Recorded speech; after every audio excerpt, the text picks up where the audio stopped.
Hello, everyone, and welcome back to the channel and my series, UFC Pre-Fight Show with Aliyah Orozco. I'm so happy to have you guys back.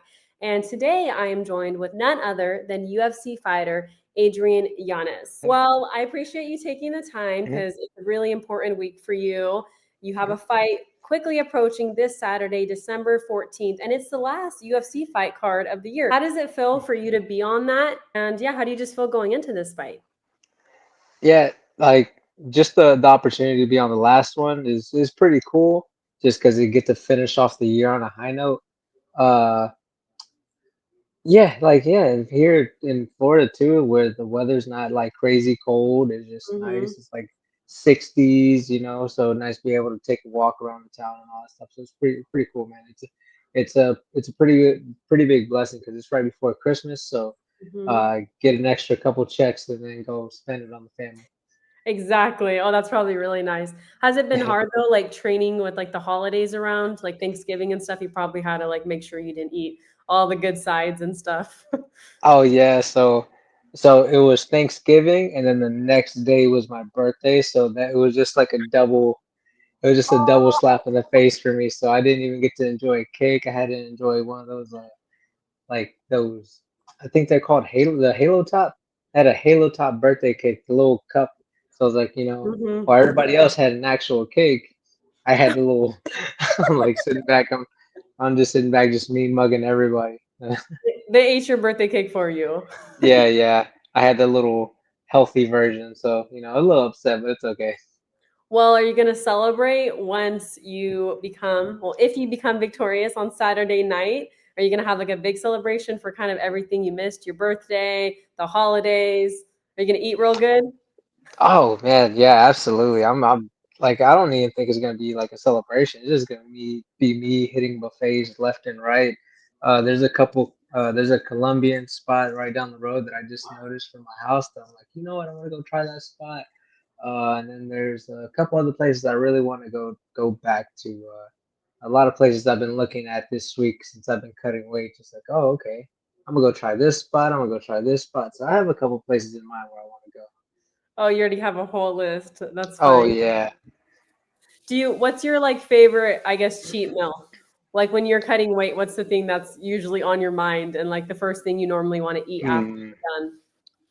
Man, so like directly after a fight, it usually takes me a second to want to eat anything. So Mm, it's like it's a weird feeling. I like every single time, like, I'm not really too hungry. I really don't want to eat.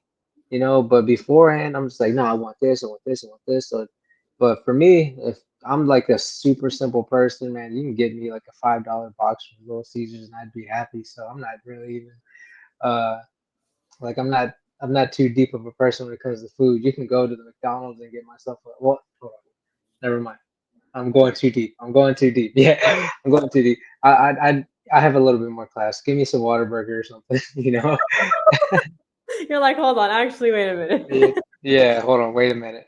Mm, But no, that or just like whatever, honestly. Like I'm never like I have in my head what I want to go eat. But after the fight, it's just like, hey, whatever y'all want to eat, it's not up to me. It's usually up to my coaches and my training partners. Like, hey, like I did give my training partner a task over here. It's like, hey, look, you're the food guy. It's like, you find the food spot. It's like, because I'm not picking it. You like, I'm just worried about cutting weight. This is your job. So he found a spot today that I think I kind of want to go. I kind of want to go back after the ooh, that's exciting. I love that you put the job on somebody else. fight. Yeah. Well, this is a great fight for you. Daniel Marcos is undefeated. Just how do you see this fight going and how did it initially get made? So like that fight kind of came about like it was more of like I'm stepping in for another fighter. Said Nurmagomedov ended up pulling out the fight, and it was like a day, like it was either Halloween or the day before Halloween whenever I got the call for that fight, and I just immediately knew once it said Daniel Marcos, I was like, oh yeah, it's Mm, like sign me up immediately because like I was already looking at Daniel as a matchup anyways, just because undefeated. He's just outside the top 15, and I'm trying to get back into the top 15. So that's like those are the types of fights I want. something that's gonna put me and accelerate me into the rankings so I can get on track to where I was before. So, and then watching Marcos is just, man, it's just stylistically, it's just a match made in heaven for a lot of these fans. Striker versus striker. Like most of my fights in the UFC haven't gone the distance, so like they already know what they're expecting out of me. I'm just gonna go out there and try to put them to sleep. And for me, watching his style, he's tricky. He has a couple things, but he's not. He's like his. It's very simplistic, but it's dangerous. Mm. And but I see things that I'm just like I know I can get to him, and when I get to him, I'm gonna hurt him, and whenever I hurt him, I'm gonna put him away. Yeah, for sure. Well, you kind of said it yourself, like striker versus striker. So, how do you see, like, what do you see being your key advantage in this fight? So I gotta control. I gotta control the cage. I can't let him control it, and I have to get my jab working. So, for me, it's just getting the jab working, controlling the center, and making sure that like I have him on his back foot. Mm. Him on the front foot, he's more dangerous on the front foot than he is on the back foot. But even on the front foot, I feel like I can expose a lot of the stuff that he does. I feel like I can get to him either way, but I feel like there's more success for me being on the front foot, anyways. Mm-hmm. Most definitely. And have you worked on anything specific in training camp with this opponent in mind than what you normally do? Yeah, just working on the jab, because like working on the jab, how to make it a little bit more unpredictable, how to hide it a little bit better, and snapping it, and also kind of just toying with the jab itself. Not just kind of just being singular with it. Like in Mhm. like in boxing, a lot of boxers use a lot of different type of jabs, not just a regular jab. So, So for me, I've been taking a really big look into it, and then the like I actually got a tip from my training partner who got a tip from Marlon Esparza. So like the tip that he gave to him, he gave to me, and I'm like, all right, it's like look, I tried it out and started trying it out, and I've just seen a lot of success whenever I've been oh, wow. Um, yeah, so I was like, you know what? I'm gonna keep using this. Like this, I love this. Like I love this. So yeah, I can't wait. I can't wait to go out there and use the jab that I've been working For sure. Well, I'm really happy to hear that. on. Yeah. And I know you had two fights this year, and I was watching an hmm interview. You said you kind of like to be more active. So, hmm how do you see next year going? Like, what would be your ideal plan and goal for 2025? 2025. Real like in my head, what I wish is I wish I had 4 fights in a year. Oh, wow. 3 months, yeah, four, just because it feels like it'd be a little bit comfortable. 3 fights, 3 months a fight, 3 months a fight, 3 months a fight. So I think that'd be perfect, barring no injuries. But in a perfect world, three. But realistically, if I'm looking at the landscape of the UFC with how many fighters they have and like the bookings and everything, it'd probably most likely be two. But I'm hoping to try to squeeze in three if I can. So just so I can stay active and not kind of be sidelined a little bit. Because for like these past couple years, like since 2022, so in 2022 I had one fight. 2023 I had two fights, and this year, like without the exception of this fight, so pretty much 3 years I've only had like 4 fights. So it's Mm. like I'm trying to be more active. I want to have a lot more activity in my activity, so I don't get like ring rust, or I can stay kind of in the mode of fighting. And what has it been like for you being a part of the UFC? Did you ever see this for your life? I mean, you're on like a big stage again on Saturday, and Mhm. you've already kind of been experiencing this. Just what does it mean for you to really get to this point in your career? Man, it's still kind of like actually I was talking to my training partner. He actually made his UFC debut in October, and we were just kind of just talking about it earlier today, and we still kind of find it crazy, still kind of find it wild, just because like I didn't expect to be here, and I didn't expect like I'm still like I wasn't used to it for the longest time, and then finally like I'm kind of like I'm used to being here now, like and I like it just feels normal to me, like coming around, being around the UFC staff, and like the UFC staff is amazing. amazing people, great people, and like being around the fans, like it's amazing. And like I've been loving my experience. And like yeah, again, like I didn't think I'd ever be here. You know, I just was just a kid that just had a dream that just wanted to keep on going and keep like believing I'd be here, but a part of me always didn't believe that I would be here. You know, I would Mhm. work towards it. So uh, yeah, it's kind of wild. It's kind of crazy, and you know, seeing my training partner kind of go through the same thing. My training partner Cameron Smotherman, like seeing him go through the same thing. Like right now, he's like somebody like noticed him too, wanted to take a picture of him. He's like, yeah, it's kind of weird, you know. He's like, yeah, I was like, yeah, I was like, dude, you're in the UFC, bro. Like, stop. Like, he started like start talking to the staff and start talking to all these people, and it's like, oh, like yeah, it's like, no, bro, you're here, and then like to the point where it's like I would tell him he's here and I'd forget like, oh shit, I'm here too. You know, I'd be forgetting, yeah, we're both here. Like I didn't think this would ever happen. Like both of us here because he started he had his like first amateur fight like in 2019, I believe, and 2019 was my last like was my last year before I got into the UFC. So like Mm. by the time I was in the UFC, like till now, like he worked his way into the UFC. So it's been a crazy ride. Like you know, it's been absolutely wild. Yeah.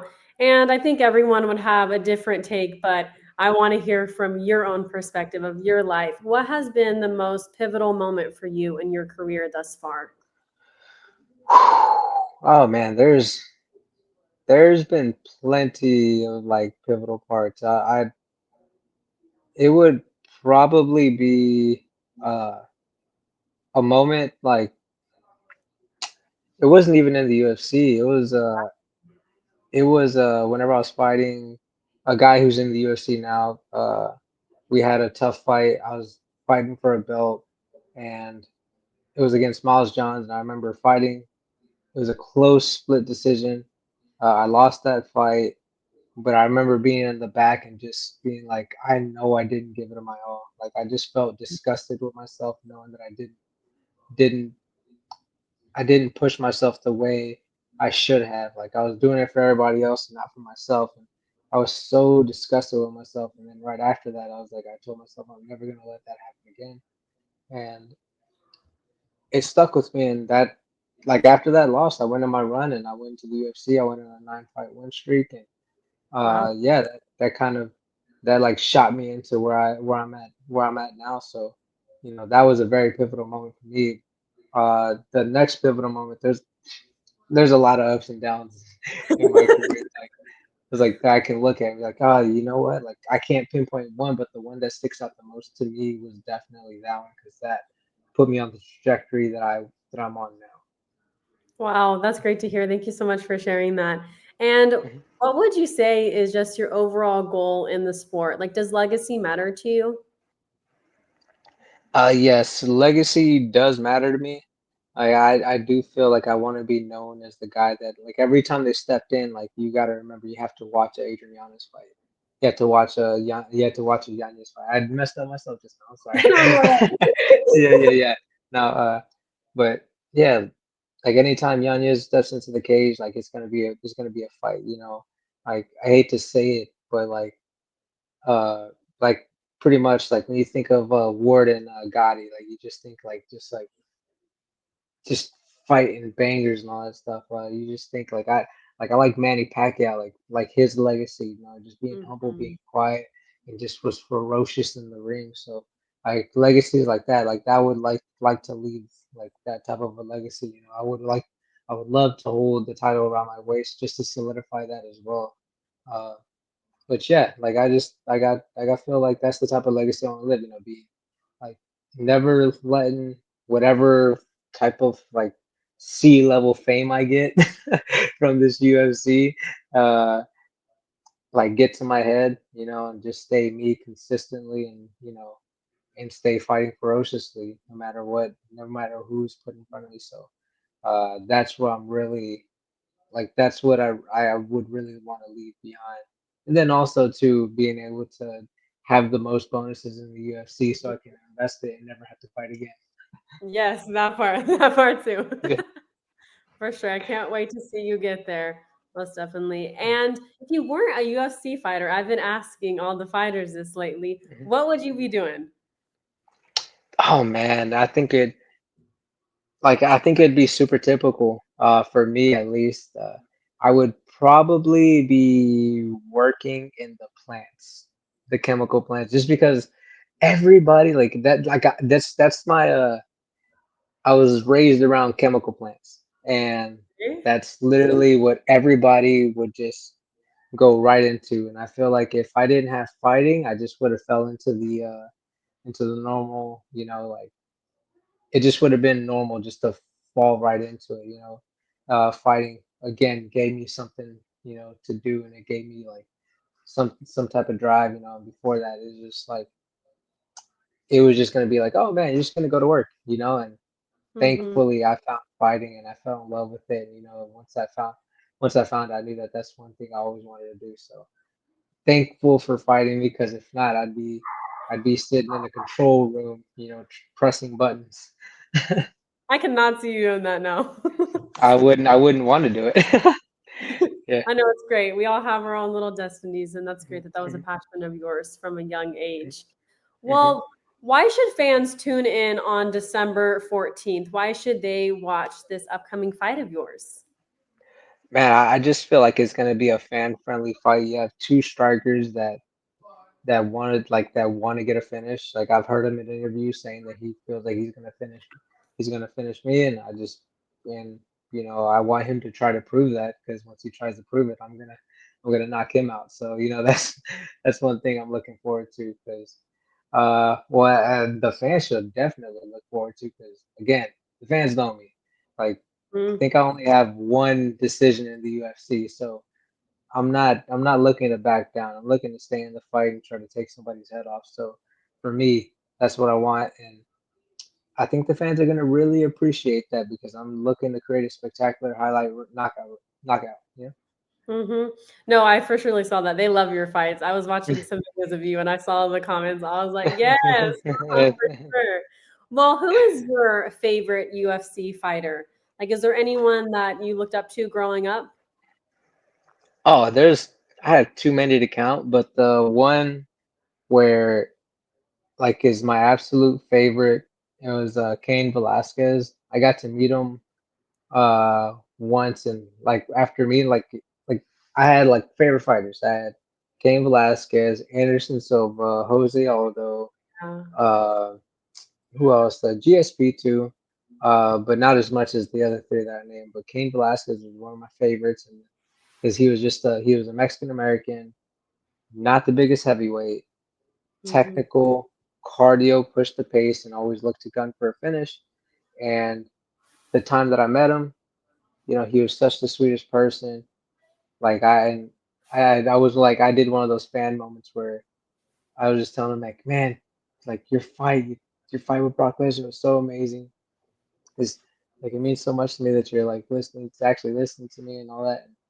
My dad uh was in line after me, and my dad doesn't take off his hat for nobody, but he uh he gave him his hat to sign, and ever since then, my dad would always wear that fight, like always would wear the hat to the fights. So, uh, yeah, Cain Velasquez was a good luck charm. It was a red Marines hat, and my dad would always wear.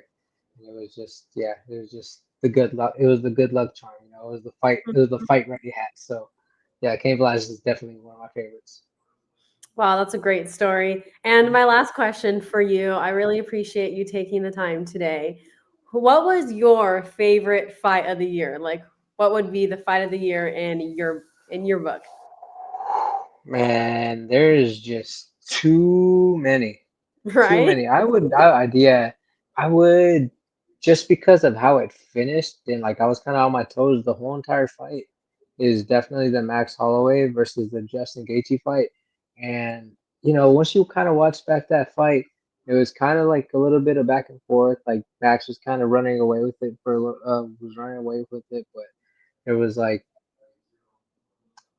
it wasn't like so action packed, like a fight of the night type of worthy, even though they got it. But the finishing statement on it was just the wild part to me, and the fact that how he did it and against who he did it was just amazing to me, and that's like solidified as one of my favorite fights of the year. For sure. No, that was a great fight. Well, thank you so much, Adrian, for taking the time. And do you have any last words that you want to share with all the fight fans watching? Oh, I just want to say thank y'all so much for the support, man. Without the fans, we wouldn't be here in this position. So I just want to say thank y'all so much. Whether you love us or hate us, but if you're still watching, thank y'all so much, man. It's all, it's always love on my end. Thank you so much. And thank you all for watching. Bye, everyone. Bye.